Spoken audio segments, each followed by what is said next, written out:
নমস্কাৰ দৰ্শকসকল, আহিছোঁ অন্য এটা বিষয়ৰ মাজলৈ।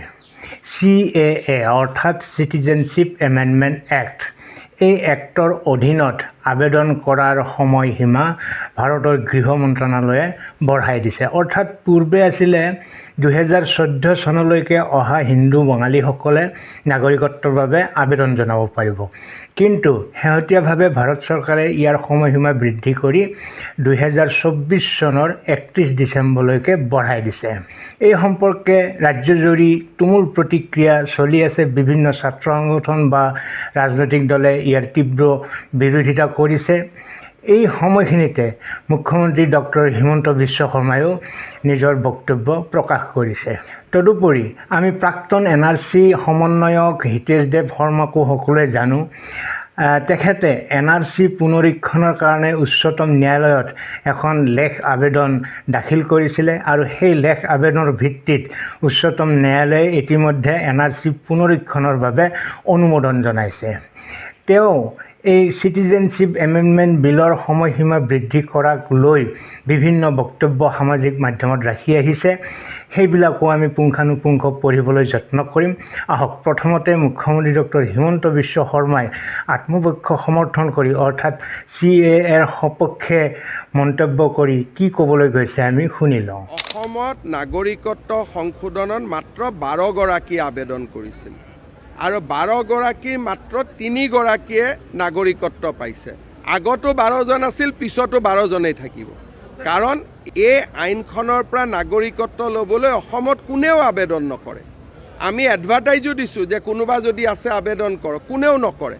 গতিকে নন ইছ্যু এটাক ইছ্যু বনালেতো কোনো লাভ নাই, কাৰণ অসমত এই আইনখন প্ৰথম দিনাৰ পৰাই প্ৰযোজ্য নহ'ল, কোনেও আবেদনেই নকৰে, কাৰণ কোনেও নিজকে বিদেশী বুলি পৰিচয় দিব নোখোজে। গতিকে এইটো এটা নন ইছ্যু এটাক ইছ্যু কৰি থাকিতো কোনো লাভ নাই। 5 জন লোক এবাৰ এইবিলাক মিছা কথাত ইছ্যু বনোৱাৰ কাৰণে 5 জন যুৱক যুৱতীৰ ইতিমধ্যে মৃত্যু হৈছে। মাত্ৰ 3 জন এসময়ত কি প্ৰচাৰ চলোৱা হৈছিল, চাহ বাগিচাবোৰ লৈ যাব, অমুক লৈ যাব, তমুক লৈ যাব, 20 লাখ আহিব, 10 লাখ আহিব। গতিকে অসমত যোনে যেনেকৈ ৰাজনীতি কৰিব চেষ্টা কৰিছে, মানুহৰ মৃত্যু হৈছে, কিন্তু নাগৰিকত্ব কোনেও বিচৰা নাই। মই ক'লোঁ নহয়, দল সংগঠন একলগ কৰি 5 জন ল'ৰাক তেওঁলোকে শ্বহীদ কৰিলে। তেওঁলোকৰ মাক বাপেকক আজিলৈকেতো উত্তৰ দিব পৰা নাই যে লাখটো ক'ত গ'ল, 20 লাখ ক'ত গ'ল, 5 লাখ ক'ত গ'ল, 4 লাখ ক'ত গ'ল। গতিকে এটা যিটো কথাৰ কোনো বেছ নাই, অসমত ইতিমধ্যে প্ৰমাণিত হৈছে যে কোনেও এপ্লিকেশ্যন নকৰে অসমত। এটা প্ৰমাণিত হোৱা তথ্য এটাক যে সূৰ্য পূবৰ পৰা ওলায়, এইটো প্ৰমাণিত। এতিয়া পশ্চিমৰ পৰা ওলায় বুলি আন্দোলন কৰিলেতো কোনো লাভ নাই। দৰ্শকসকল, মুখ্যমন্ত্ৰীগৰাকীৰ বক্তব্য আপোনালোকে শুনিলে। তেওঁ ক'ব বিচাৰিছে যে CAA বলবৎ হোৱা আজি বহুদিন হৈ গ'ল, অথচ ইমান দিনৰ ভিতৰত মাত্ৰ 12 গৰাকীয়েহে আবেদন জনালে আৰু ইয়াৰে বহু পৰীক্ষা নিৰীক্ষাৰ অন্তত মাত্ৰ 3 গৰাকীকহে নাগৰিকত্ব প্ৰদান কৰা হৈছে। গতিকে সময়সীমা বৃদ্ধি কৰিলেও ইয়াৰ কোনো ধৰণৰ প্ৰভাৱ নপৰে বুলি তেওঁ আশা কৰিছে। মুখ্যমন্ত্ৰীগৰাকীৰ বক্তব্যৰ সৈতে আপোনালোকৰ সহমত আছেনে নাই নিশ্চয় কমেণ্ট বক্সত লিখিব।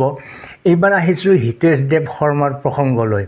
CAAৰ সময়সীমা বৃদ্ধি কৰাৰ পিছৰে পৰা তেওঁ সামাজিক মাধ্যমত বিভিন্ন ধৰণৰ মন্তব্য প্ৰকাশ কৰি আহিছে। মই আপোনালোকৰ আগত তেওঁৰ মন্তব্যবিলাক পঢ়ি দিবলৈ যত্ন কৰিছোঁ। তেওঁ প্ৰথমতে লিখিছে, শৰণাৰ্থীক আশ্ৰয় দিয়াত আছুৰ বিৰোধিতা কিয়? আমি জানো যে আছুৱে তীব্ৰ বিৰোধিতা কৰিছে। আজিও বিভিন্ন ঠাইত তেওঁলোকে অনশন কাৰ্যসূচী ৰূপায়ণ কৰিছে। তেওঁ আছুক প্ৰশ্ন কৰিছে, শৰণাৰ্থীক আশ্ৰয় দিয়াত আছুৰ বিৰোধিতা কিয়? অসম চুক্তিটো অকল শৰণাৰ্থীক নাগৰিকত্ব দিয়াৰ বাবেহে বিবেচনা কৰিব লাগিছিল। আগ্ৰাসনকাৰী মুছলমানক নাগৰিকত্ব কিয় দিছিল তেওঁলোকে? সেই মুছলমানৰ 80% মাতৃভাষা বঙালী বুলি লিখি অসমীয়া ভাষাকে বিপদাপন্ন কৰিছে। এইটো এটা পোষ্ট দিছে তেওঁ। তাৰপিছত আন এটা পোষ্ট দিছে তেওঁ, আছু, সাহিত্য সভা আদি তথাকথিত জাতীয় সংগঠনে অসমীয়াক বিভ্ৰান্ত কৰি আছে। ভাৰতৰ অন্য প্ৰদেশৰ পৰা অসমলৈ অহা ভাৰতীয় লোকসকল বহিৰাগত। এই বহিৰাগতসকলৰ বিৰুদ্ধে বিদ্বেষৰ মনোভাৱ সৃষ্টি কৰা হৈছে। অথচ পূব পাকিস্তানৰ পৰা অহা মুছলমানসকলক অসমীয়া অভিধা দিয়া হৈছে। আচৰিত যুক্তি নহয়নে? আগ্ৰাসনকাৰী মুছলমানক মানৱীয়তাৰ দোহাই দি নাগৰিকত্ব দিয়া হৈছে, অথচ মানৱীয়তাৰ হকদাৰ শৰণাৰ্থীক বিৰোধিতা কৰা হৈছে। আচলতে তেওঁ আছুৰ ওপৰত অভিযোগ উত্থাপন কৰিছে যে তেওঁলোকে 1951 চনৰ পৰা 71 চনৰ মাজত অহা যিখিনি বিদেশীক নাগৰিকত্ব প্ৰদান কৰিলে আন্দোলনৰ যোগেদি, সেইসকল আচলতে পূব পাকিস্তানী। কাৰণ 71 চনৰ আগলৈকে বাংলাদেশ নামৰ কোনো দেশেই নাছিল। 71 চনতহে বাংলাদেশত নতুন জাগৰণ আহি পাকিস্তানৰ পৰা ফালি আহি বাংলাদেশৰ জন্ম হৈছিলে। গতিকে 71 চনৰ আগৰ যিখিনি 20 বছৰৰ তেওঁলোকে বিদেশীক নাগৰিকত্ব দিলে, সেইসকল আছিলে পূব পাকিস্তানী। অথচ বৰ্তমান যিসকলক শৰণাৰ্থী হিচাপত বিভিন্ন প্ৰমাণ সাক্ষ্য গ্ৰহণ কৰি নাগৰিকত্ব প্ৰদান কৰাৰ ব্যৱস্থা কৰা হৈছে CAৰ যোগেদি, সেইখিনিক তেওঁলোকে বিৰোধিতা কৰিছে। এই অভিযোগ উত্থাপন কৰিছে প্ৰাক্তন NRC সমন্বয়ক হিতেশ দেৱশৰ্মাই।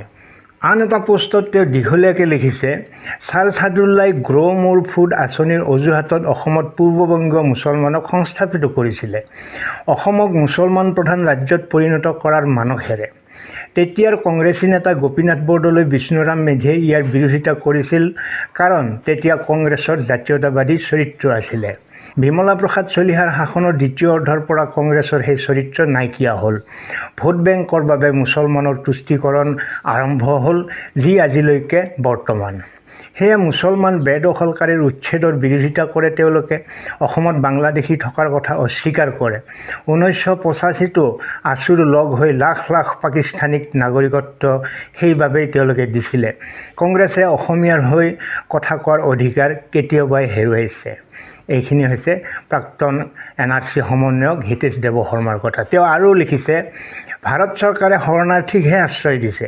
তেওঁৰ মতে হিন্দু বঙালীসকল শৰণাৰ্থীহে। 1985 চনত আছু কংগ্ৰেছে আগ্ৰাসনকাৰী পাকিস্তানী মুছলমানক 1971 চনলৈ নাগৰিকত্ব দিছিল। অকল শৰণাৰ্থীক নাগৰিকত্ব দিলে আজি অসমীয়াৰ অৱস্থা এনে নহ'লহেঁতেন। 80% ওপৰত পাকিস্তানী মুছলমান আহিছিল অসমলৈ। 100% শৰণাৰ্থীহে আহিব লাগিছিলে। ইয়াৰ দ্বাৰা বুজা যায় যে প্ৰাক্তন NRC সমন্বয়ক হিতেশ দেৱশৰ্মাই কমপ্লিটলি হিন্দু বঙালীসকলক নাগৰিকত্ব প্ৰদানৰ ক্ষেত্ৰত চৰকাৰৰ সৈতে সহমত পোষণ কৰিছে। মই জানিব বিচাৰিম আপোনালোকৰ এই ক্ষেত্ৰত দৃষ্টিভংগী কেনেকুৱা? আপোনালোকে হিন্দু বঙালীখিনিক একচেপ্ট কৰিব খোজেনে? 2014 চনলৈকে যি সময়সীমা আছিলে, সেই সময়সীমা বঢ়াই দি এতিয়া 2024 চনৰ 31 ডিচেম্বৰ, অৰ্থাৎ যোৱা 31 ডিচেম্বৰলৈকে সময়সীমা বঢ়াই দিয়াটোক আপোনালোকে কেনেধৰণে গ্ৰহণ কৰিছে? কমেণ্ট বক্সত নিশ্চয় লিখিব। আজিলৈ এৰিছোঁ। ভালে থাকক, কুশলে থাকক। ধন্যবাদ।